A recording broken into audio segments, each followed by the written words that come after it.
Hey everyone, I'm Albert Boris. A bit over a week ago, Nintendo greeted us with one of the most pleasant surprises this year. A 15-minute long Nintendo Direct dedicated to Super Mario Bros. Wonder, releasing in October this year. And my goodness, I could not be any more anticipated for this game. I was already pretty hyped for it when it was first teased back in June. The fact that we'd be getting a brand new 2D Mario game was already exciting enough, seeing as it had been over a decade since the previous one. The new art style, characters, brand new enemies and captivating music all won over me. But it wasn't until this exclusive announcement that it really alerted me. I thought we'd have to wait until the annual September Direct to hear more about it. But it's pretty clear why it got its own separate announcement, considering just how much was revealed. So many cool things were announced, from online multiplayer, badges that spice up the gameplay, as well as 3 new power-ups, the Bubble Flower in particular captivating me. Although for me, the most exciting aspect was the world map and levels. After all, levels are the core of any Mario game. If they're bad, there is not much hope for the rest of the game. To say that I was blown away would be a huge understatement. As it turns out, the Flower Kingdom will be home to roughly 7 different worlds, 6 major ones, as well as Petal Isles, an archipelago acting as a bridge between the other ones.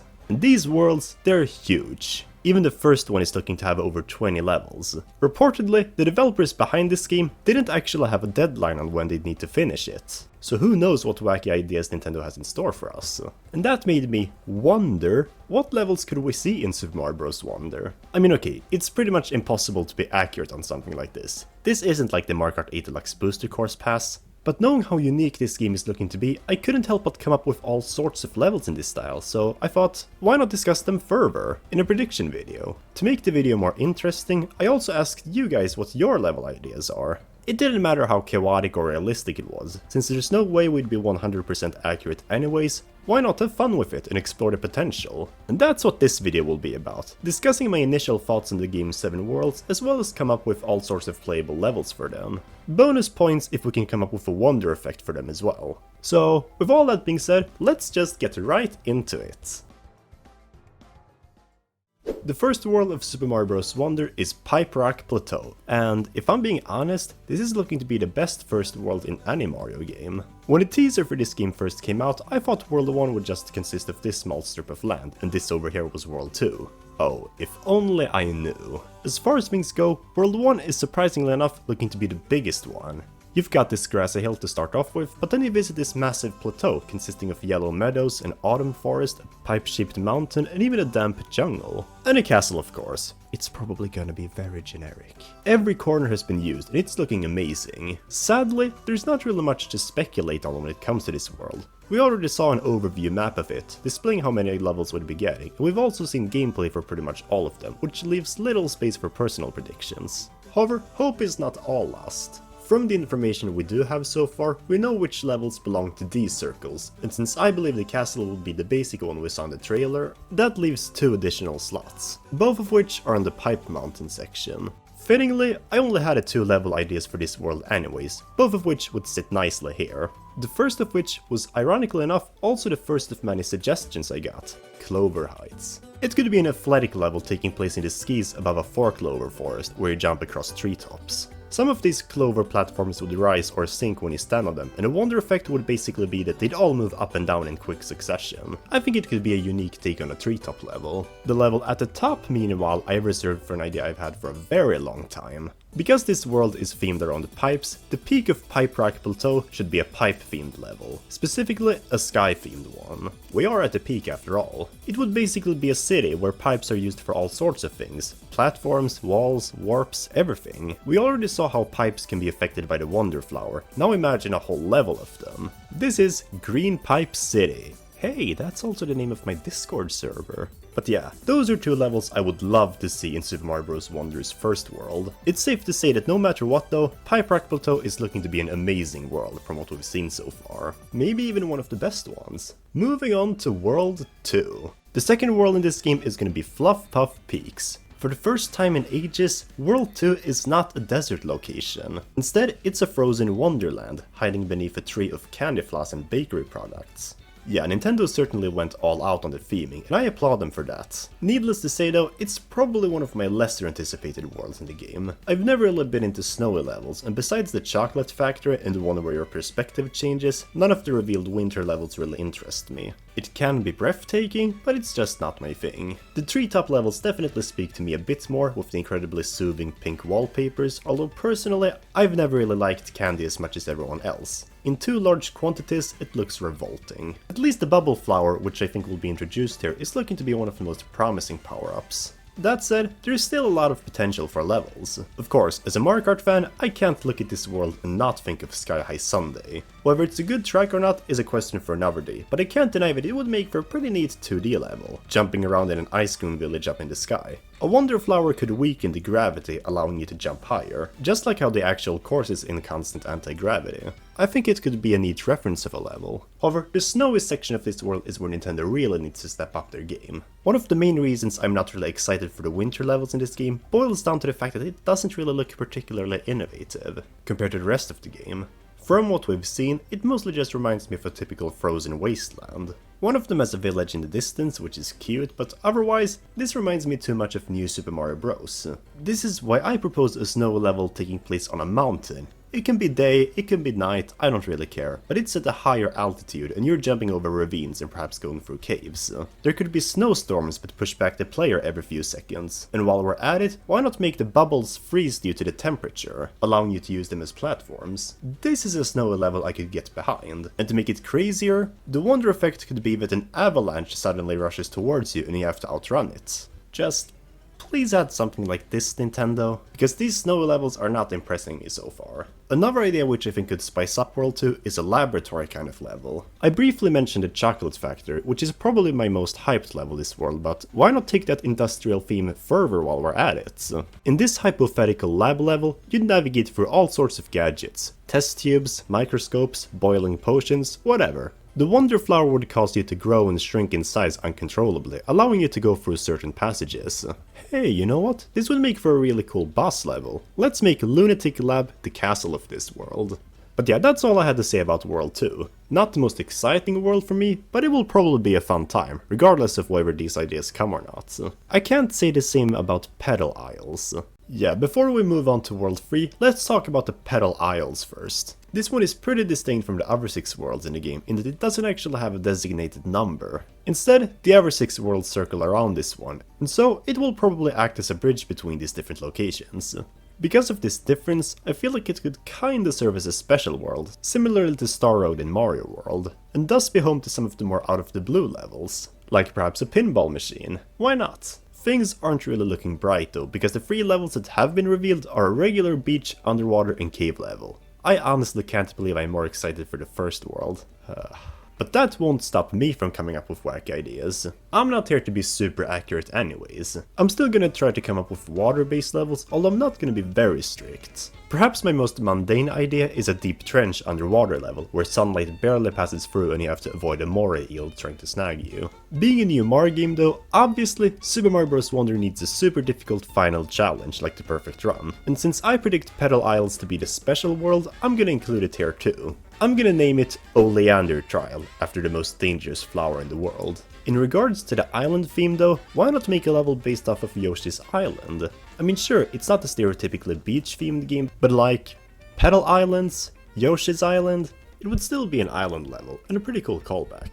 And while we're on the topic of callbacks, why not an average level where, when you grab a Wonder Flower, the art style will resemble that of an older Mario game? It would be cool, but what would really sell me is a level based off of the Lost Kingdom in Mario Odyssey. A desolate archipelago in the middle of nowhere, with purple oceans as far as the eyes can see, a relaxing red sunset, and exotic wildlife. Maybe even the return of tropical wigglers. It wouldn't clash with the island theme of this world, while still being incredibly unique. This would probably be one of my favorite levels in the game if it were to happen, as I've always loved the Lost Worlds, although knowing Nintendo, I'll keep my expectations low. In the meantime though, let's finally progress to World 3, Shining Falls. I'll be honest, this is probably the weirdest of the 7 worlds we'll be seeing in this game. The fact that it's a forested mountain with crystal clear waterfalls is one thing, but the art style is just something else. I still haven't really decided whether I like it or not. It feels like they took Minecraft's cube aesthetic, combined it with Ubuntu wallpapers, and voila! It's so peculiar, much unlike Petal Isles that we just discussed. The art style definitely gives it its own personality, although I'm slightly worried about its execution, because so far it has caused levels to look either really vibrant or really monochrome. The athletic levels in particular are looking really dull, but it still has potential. Seeing as it's a bit of a cliff-based world, I feel like at least one section, preferably the start, could take place underground, inside of the mountains that make up Shining Falls. And I have two ideas for cave levels. One would be viewed from a top-down perspective where you need to solve puzzles. Another one would be shrouded in darkness, and the only way to light it up temporarily would be through a ground pound. To spice it up, the wonder effect would make the level black out every other second. Yeah, I did just take 2 level gimmicks from Donkey Kong Country, but if it makes for a cool level, I'll gladly reuse concepts. Speaking of Donkey Kong Country, I would flip out if we could get a level based on the Bramble setting, levels that take place inside a giant spiky vine bush. Maybe it wouldn't be the most fitting stage, but since this world is looking lush, it wouldn't be that far off. Perhaps one of the craziest levels ideas I got though is Unidentified Umbrage. This would involve you having to jump over UFOs in order to cross larger ravines. The wonder effect would meanwhile activate a green light under them, allowing Mario to levitate beneath the UFOs. This would be necessary for crossing larger gaps. And I mean, why not? It would make for a pretty obscure cliff-based level, fitting for World 3. As I said though, one of the first things that come to mind when I see this world is Minecraft. It's written all over the map. Because this world is also looking to be a bit of a jungle, what if we could have a level based off of the Minecraft jungle setting with towering trees, vines and rivers? While we're at it, why not explore a jungle temple? It could either be like one in Minecraft, or it could be more like Twomp Ruins in Mario Kart 8. The possibilities are endless, and that's not the only Minecraft related idea I have. If you look at the map of this world, you'll notice these golden pyramids just hovering above, like planets. If Shining Falls didn't make me think of Minecraft enough, this particularly reminds me of the end dimension at the end of the game. So why not have something similar here, acting as a boss level? I mean, I certainly wouldn't mind the dragon boss battle. Overall, that's it for World 3. A very peculiar looking world indeed. Next up, we have World 4, whose name is yet to be revealed.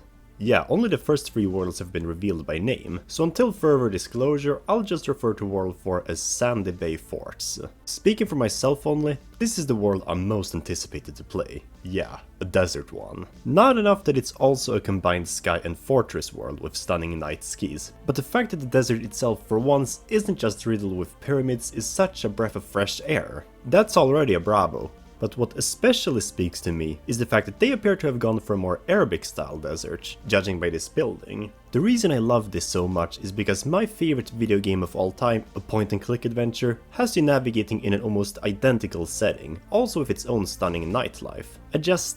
I can't express my gratitude enough. It's speaking to me on so many levels it's unimaginable. Everything is looking amazing for me, whether it's the arid sands, the multitude of castle levels, to the almost space-like athletic levels. Speaking of the spacey levels, that got me thinking of the new drill power-up. When I saw it in the last trailer, the first thing that came to mind was the spin drill from Mario Galaxy 2, and after reading several suggestions for levels in regard to this item, I decided to combine them all into spin drill system. A 2D level where you're walking around spherical planets, jumping between them as well as using the drill mushroom for faster transportation. Why not? It would make for a neat Mario Galaxy callback. Although needless to say, my most hyped aspect of World 4 is the big fortress just chilling in the middle. We see a bit of it in the distance, as well as some of the levels inside of it, and one thing is for sure, if we're already gonna have an influx of castle levels here, the boss level is gonna have to be drastically more unique than just another castle. And I think I have an idea. How about a level where you're jumping across rooftops on this huge fortress at night? You'd have to cross gaps, balance on tightropes, and simply take in a climactic atmosphere. Why not fight an evil genie at the end as well? Honestly, if we got a level like this, it would unironically be one of my favorite Mario levels of all time. But you know what? Let's just move on to the next world now, before my expectations get a bit too high. Because I'm inevitably gonna be disappointed. World 5 is up next, an uncanny valley with giant mushrooms and poisonous swamps. Thematically, this is probably the most charming of the 7 worlds we've seen so far, and if it wasn't for my bias for Arabian Nights, this would take the crown for my most anticipated world. There's just something so innately charming about an ominous green marshland with creepy mushrooms, and it's not just this level. Most of the other levels possibly meant for this world are just as charming in their own right, even if I'm not sure how to feel about the second half being underground. And knowing Mario, I shouldn't expect anything from ghost houses. Admittedly, as a Star Wars fan, one of the first things that came to mind when I saw this world was the planet of Umbara. A very reminiscent setting, you know, with the shrouded darkness and uncanny vegetation. And I really hope that most of this world will be focused on those elements. It doesn't have to be swamps and forests particularly, it could be a normal plainside level as well, as long as it's got that feeling. However, that doesn't mean I don't want variety. I think if part of World 5 would delve into a more ordinary forest section, it would be even more solid. One of the level suggestions I got involved a land made out of crayons, and that immediately made me think of Wario Land 4. That came at a forest level based around pencils and crayons, and I think it could make for a really cool level in this game too. Oh yeah, and it also had an enemy that would randomly draw pictures of other enemies, spawning them in the process. That could be the wonder effect for a level like this. Otherwise though, it's sadly looking like a huge chunk of World 5 is gonna take place underground. Okay, I'm sorry for that statement. It's just that cave levels don't really tend to have as much personality as overworld levels. That's not to say they're always bad though. One suggestion I got involved fungi releasing a substance which would cause the gravity to flip every time you jumped. That would fit with World 5's mushroom theming, although I still don't really have hope for the other cave levels here. To leave this world on a good note though, I would love for the castle level to take place inside of a giant mushroom, where you then fight off against King Boo at the top. That would have so much potential. Please Nintendo, give us a mushroom castle. Regardless, I'm gonna keep my expectations low on this world, due to the underground half. In the end, that's all I had to say about Sombre Shroom Depths, my name for Wave 5. And so, we get to World 6, the Volcanic Finale. This is my least anticipated world.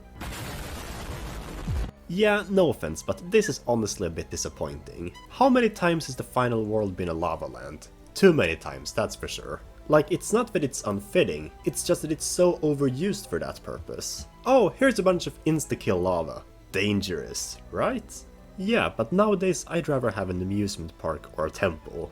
Okay, it's not quite the final world since Bowser's, castle is technically not part of it, but still. But yeah, I'm sorry, but the levels we've seen so far simply don't capture my interest enough for me to care about World 6, which I will call Volcanic Darklands. Like, what we've seen so far is this average underground level as well as these 2 lava levels. If I'm gonna care about a lava level, at least have the wonder effect be that everything freezes over. It would at least make it stand out. And I guess a vertical level where you have to avoid rising lava would be pretty neat. However, if World 6 really wants to impress me, they'd have to think a little outside the box.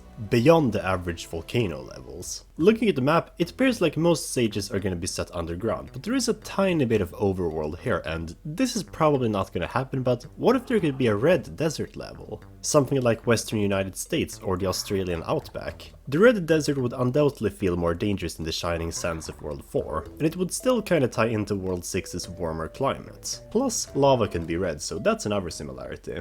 But assume Nintendo will still only have stereotypically lava levels.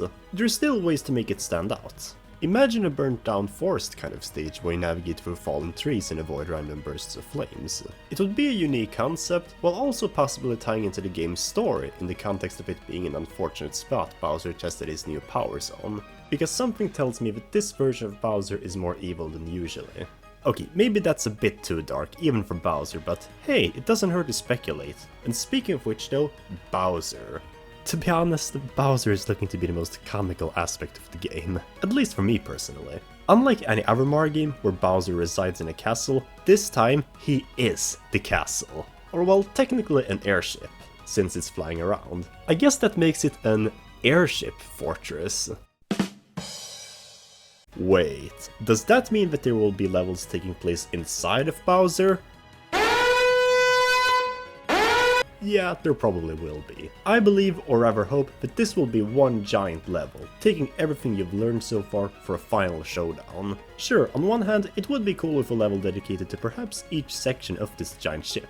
But because this is where the final showdown would be, combining them all for the ultimate test would, in my opinion at least, leave a more satisfying mark. And that, my friends, were all of my predictions for levels we could maybe see in Super Mario Bros. Wonder. But do you have any other ideas? Let me know in the comments down below, as we all eagerly await this upcoming gem. Like and subscribe if you enjoyed this video, and I'll see you all soon. Until next time.